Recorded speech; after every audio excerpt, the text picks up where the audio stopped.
올해분 종합부동산세 고지서가 오늘부터 발송됐습니다. 세금 폭탄이다. 국민 대부분은 대상이 아니다.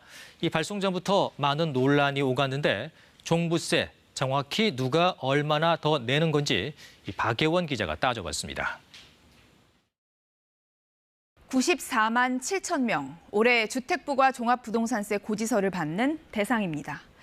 지난해보다 28만 명 늘었습니다. 내야 할 세금은 5조 7천억 원으로 1년 만에 3배 수준으로 급증했습니다. 그런데도 정부가 국민 대부분은 대상이 아니라고 하는 이유, 먼저 법인 비중이 높기 때문입니다.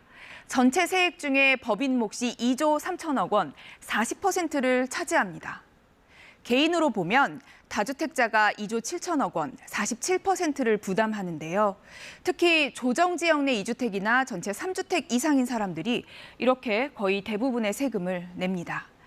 정부는 이들을 고액 부동산 보유자로 분류했고 실거주 목적으로 보기 어렵다고 판단했습니다. 높은 세금을 물려 집을 팔도록 만드는 게 정책적 목표이기도 했습니다.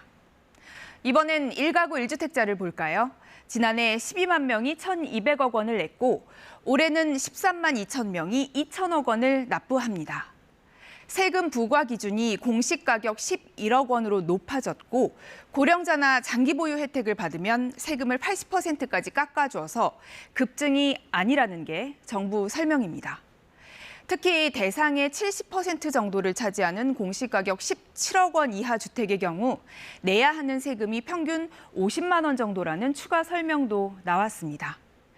다만 과세 기준을 높이고 공제를 해줘도 1가구 1주택자 중에서도 세부담이 늘어난 경우가 분명 있고 주택 가격이 오르는 상황에서 종부세 규모는 갈수록 더 불어날 가능성이 있습니다. 이 때문에 집주인이 늘어난 세금 부담만큼 월세나 전세를 올려 세입자가 힘들어질 거란 우려도 나오는데요. 정부는 임대료는 수급에 따라 결정되기 때문에 일방적으로 올릴 순 없다고 반박하고 있습니다. KBS 뉴스 박예원입니다.